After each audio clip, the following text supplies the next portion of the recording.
भविष्य में क्या होता है उसका जनता तय करेगी। प्रदेश में उपचुनाव भी होंगे।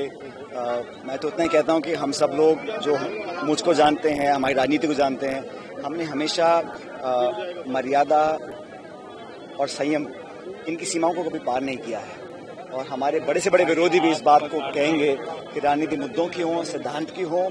और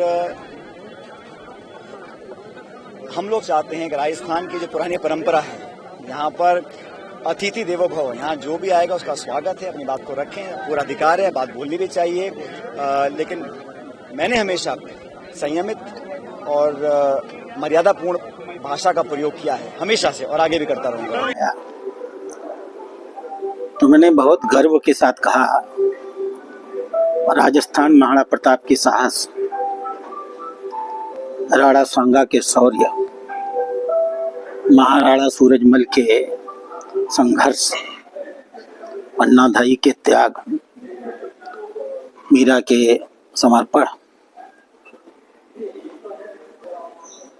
इन्हीं चीजों के लिए पहचाना जाता है।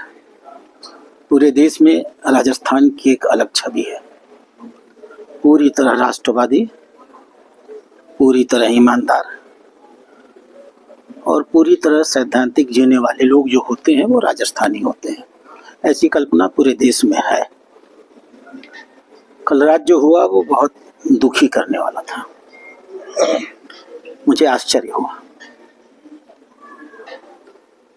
कांग्रेस पार्टी अपने नौजवानों का ऐसा दुरुपयोग करती है, मुझे इसका एहसास नहीं था। यहीं उदयपुर में एक छोटे से बच्चे देवराज की हत्या कर दी गई, चाकू घोप घोप करके। कांग्रेस के ये नौजवान अगर उस हत्या के विरोध में सड़कों पर उतरे होते तो आज राजस्थान कितना गौरवान्वित हुआ होता। कांग्रेस के नेता राहुल गांधी ने देश को तोड़ने का सपना लेकर काम कर रहे नेशनल कॉन्फ्रेंस, जिसने अभी अपना घोषणा पत्र जाहिर किया है। घोषणा पत्र में फारूक अब्दुल्ला ने घोषित किया है कि हम शासन में आएंगे तो धारा 370 और 35A बहाल कर देंगे। 2 प्रधान, 2 निशान, 2 विधान का संविधान फिर लागू कर देंगे। कश्मीर को 1953 के पहले की स्थिति पर पहुंचा देंगे। और कांग्रेस का नेता राहुल गांधी खुलेआम राजनीतिक लालच में, कुर्सियों के फेर में, ऐसे राष्ट्र विरोधी तत्वों के साथ चुनाव के पूर्व संयुक्त घोषणा करके चुनाव लड़ रहा है। कांग्रेस के नेता कहते हैं जम्मू कश्मीर के कि हम अगर शासन में आए तो सारे आतंकवादियों को जेल से रिहा कर देंगे और उन्हें 1 करोड़ रुपए का अनुदान दे देंगे। कांग्रेस के नौजवान अगर अपने नेतृत्व वर्ग की इन राष्ट्र विरोधी गतिविधियों के खिलाफ, नौजवान का यही साल होता है, नौजवान जहां गलत होता है वहां खड़ा होता है। अगर सवाल खड़ा किया होता तो मुझे बड़ी गर्व की अनुभूति होती है। इस देश का बंटवारा मुस्लिम लीग ने कराया। देश 2 टुकड़ों में बट गया।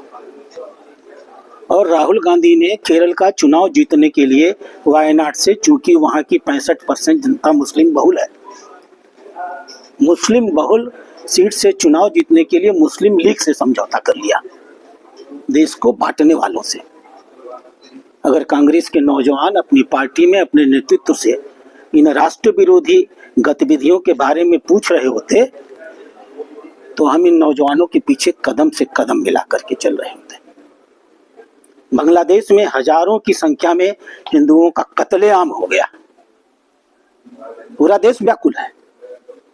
नहीं व्याकुल है तो कांग्रेस और कांग्रेस के कार्यकर्ता, नौजवान अगर सड़कों पर आए होते और एक बार भी बांग्लादेश के हिंदुओं के लिए खड़े हो गए होते तो यह देश अपने आप को आज गौरवान्वित महसूस कर रहा होता।